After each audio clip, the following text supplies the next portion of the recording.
चेंबूरमध्ये शाळेच्या व्हॅनवर झाड कोसळलं। व्हॅनमधल्या एका 11 वर्षीय विद्यार्थ्याचा मृत्यू। व्हॅनमध्ये 13 विद्यार्थी असून 10 जण जखमी असल्याची माहिती।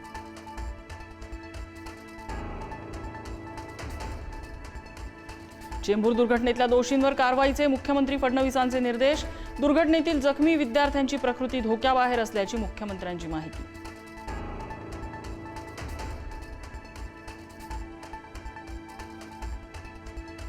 चेंबूर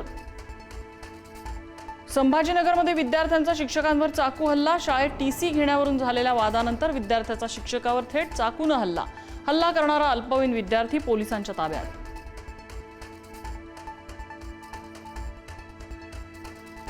उपमुख्यमंत्री एकनाथ शिंदे यांचा उद्धव ठाकरेंना मोठा धक्का। आमदार सचिन अहिर यांना पक्षात घेऊन विधान परिषद उपसभापती पदाची दिली उमेदवारी।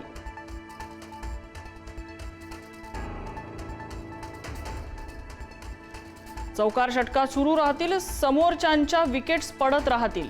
ऑपरेशन टायगरवर उपमुख्यमंत्री एकनाथ शिंदे यांचं सूचक विधान।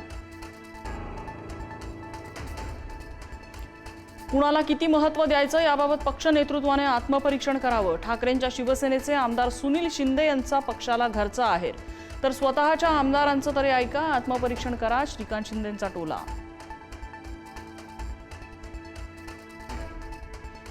उपसभापती निवडणुकीत नीलम गोऱ्हेंना भाजपच्या नाराजीचा फटका बसल्याची चर्चा। सातारा पोलीस अधीक्षकांच्या निलंबन आदेशांमुळे गोऱ्हेंवर ओढवली होती मुख्यमंत्र्यांची नाराजी। शरद पवारांच्या राष्ट्रवादी 2 मतप्रवाह। पक्ष काँग्रेसमध्ये विलीन करा, एका गटाची मागणी, तर दुसऱ्या गटाचा विलिनीकरणाला ठाम विरोध।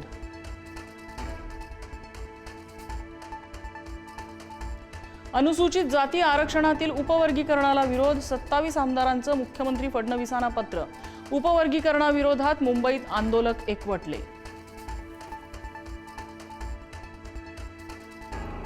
दलित समाजात दुही निर्माण करण्याचा सरकारचा प्रयत्न। विजय वडेट्टीवारांची टीका, तर काँग्रेस सरकार असलेल्या कर्नाटक तेलंगणात उपवर्गीकरणाचा कायदा, मात्र महाराष्ट्रात कायदा लादणार नाही, मुख्यमंत्र्यांचं स्पष्टीकरण।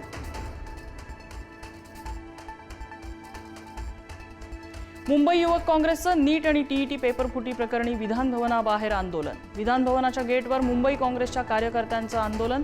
आंदोलकांना पोलिसांनी घेतलं ताब्यात।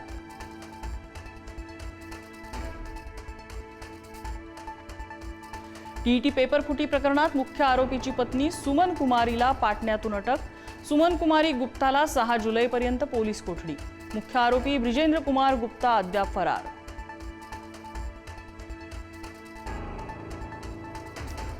केतन अग्रवाल हत्या प्रकरणात नवा ट्विस्ट। सियाचा भाऊ साहिल गोयल याला वकिलांकडून 10 कोटींच्या मानहानीची नोटीस। आशुतोष श्रीवास्तव आमचे वकील नसल्याचा सियाच्या भावानं केला होता आरोप। राज्यात पुढील 5 दिवस जोरदार पावसाचा अंदाज। राज्यात 4 जुलैपर्यंत मुसळधार पावसाचा अंदाज। मुंबई कोकणासह विदर्भ मराठवाड्यातही मुसळधार पावसाचा इशारा। रत्नागिरी जिल्ह्याला पावसाचा ऑरेंज अलर्ट। जिल्ह्यात पडणाऱ्या पावसामुळे नद्यांच्या पाणी पातळीत वाढ। ग्रामीण भागात शेतीच्या कामांना वेग।